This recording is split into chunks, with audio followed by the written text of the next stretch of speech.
Bonjour à toutes et à tous, c'est les dernières actus avant le programme de Noël vendredi prochain, donc installez-vous bien confortablement, voici le sommaire.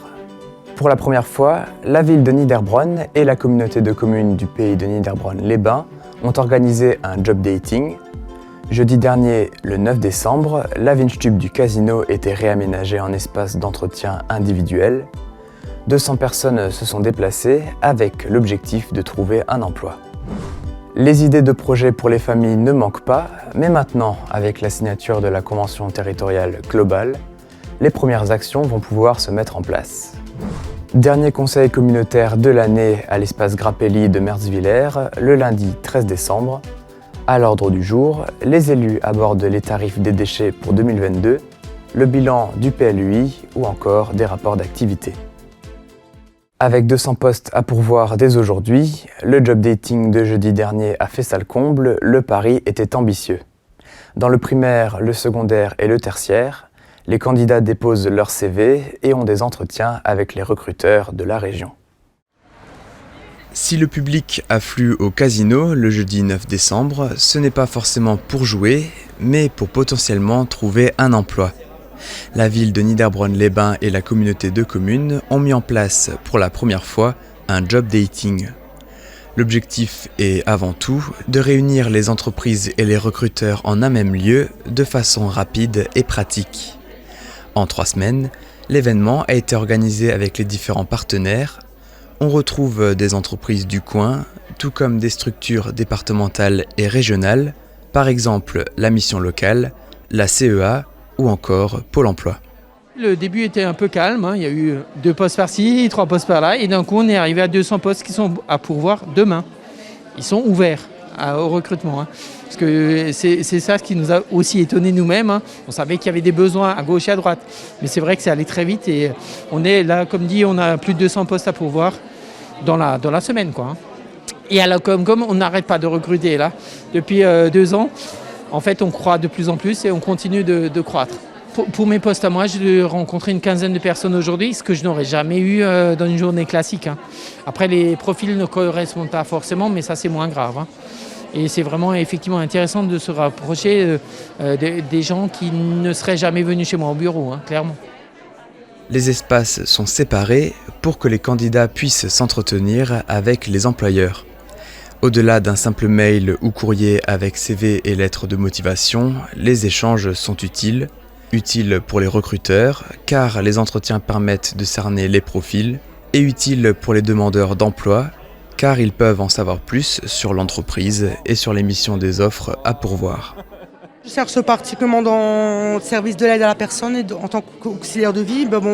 Après, voilà, je suis ouverte à toute proposition. Du coup, je fais un petit peu le tour pour voir ce que les différentes entreprises ont à proposer. Alors, je cherche un emploi en tant que chef de projet, en tant que chef de service, en tant que, un poste de cadre. Donc, dans le domaine du social, dans le domaine du commercial, dans le domaine pédagogique. C'est stressant ? Un peu. C'est le premier, alors job dating, et du coup, je découvre. Vous avez fait quelques entretiens, vous avez vu quelques recruteurs, et ça se passe comment ? Ça se passe très très bien. Alors j'en ai vu 2 qui ne me correspondent pas forcément, mais auprès desquels j'ai pu prendre des informations. Et puis là, je viens de rencontrer la communauté de communes de Niederbronn, avec qui j'ai eu un échange assez long. Donc c'était relativement intéressant, oui. Je suis à ma troisième entretien et j'attends que les places se libèrent pour pouvoir avoir un autre entretien. C'est une belle initiative parce que c'est vrai que moi j'habite ici, mais je travaille plutôt sur Strasbourg et c'était aussi l'occasion de venir voir ce qui se passe sur le territoire. Non, vraiment très très bien, très belle initiative.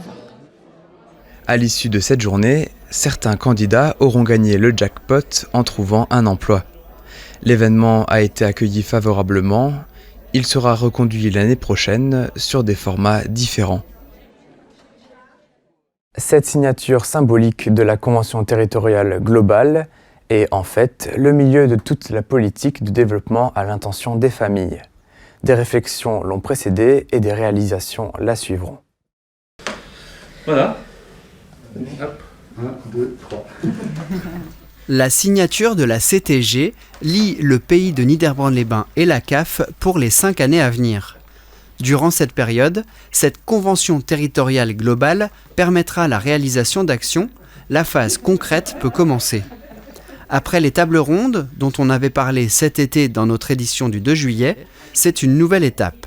Oui, alors nouvelle étape, on va plutôt pouvoir dire c'est presque le commencement officiel maintenant, puisque cette convention est enfin signée. Ça fait des mois et des mois qu'on y travaille dessus, à force d'ateliers, à force de réunions et à force de réflexion. Maintenant qu'elle est signée, c'est pas un dossier qui est terminé, c'est un dossier qui est à faire vivre maintenant. La convention est quelque chose qu'il faut faire vivre, et c'est à nous de le faire pour qu'elle prenne effet sur le territoire.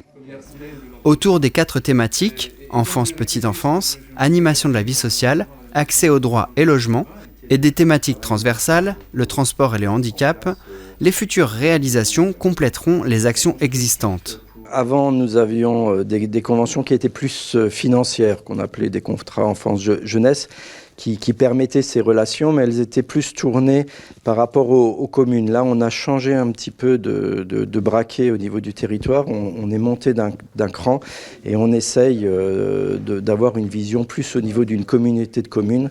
On fait un état des lieux, on regarde ce qui est fait, on regarde le besoin de votre territoire, le besoin des familles de votre territoire, et notre travail, c'est d'accompagner ces énergies et de le faire au mieux dans l'intérêt des familles. La convention aura, comme son nom l'indique, un aspect global, mais il faut bien commencer quelque part et certains projets seront prioritaires.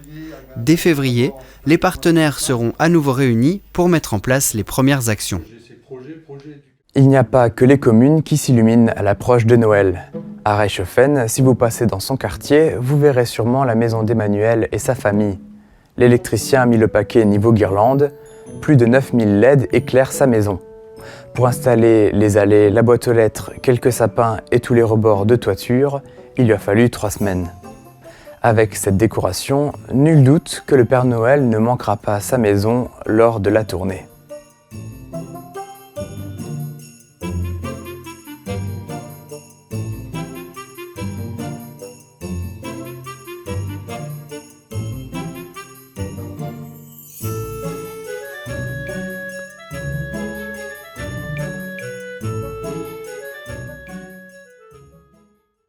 Pour la Sainte-Lucie, on met en lumière les délibérations des élus de la communauté de communes, un dernier conseil communautaire avant les fêtes de fin d'année, retour en quelques minutes sur les points à retenir.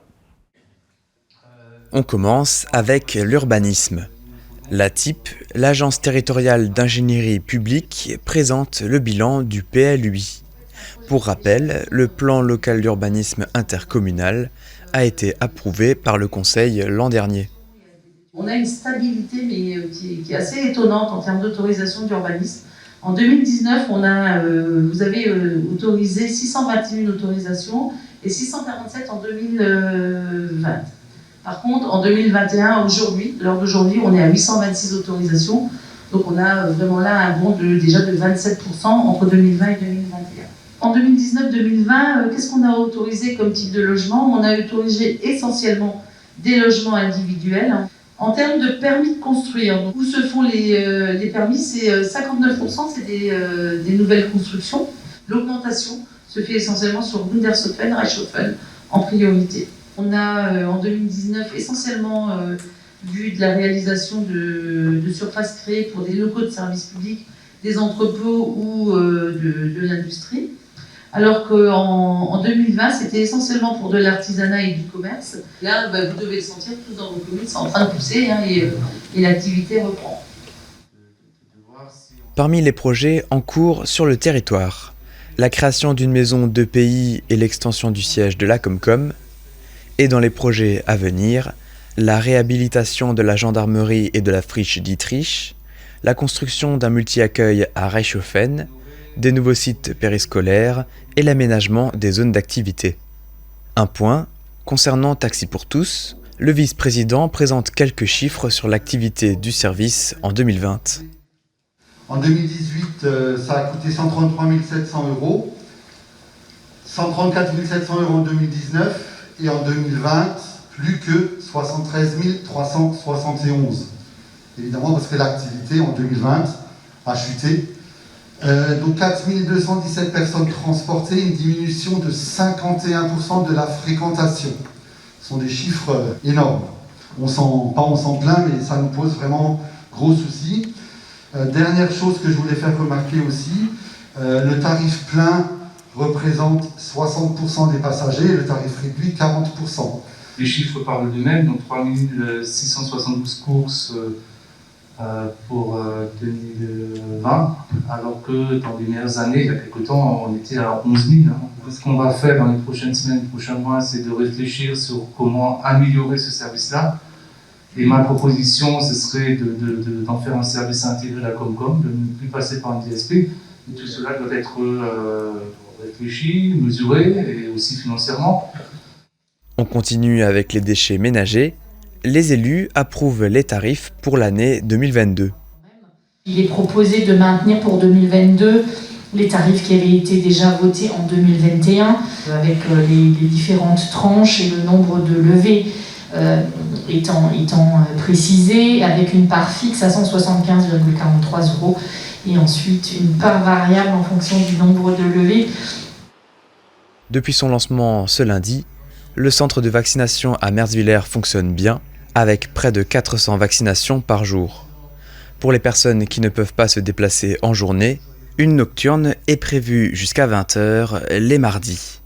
Les élus se retrouveront pour le prochain conseil communautaire, prévu le 28 février 2022.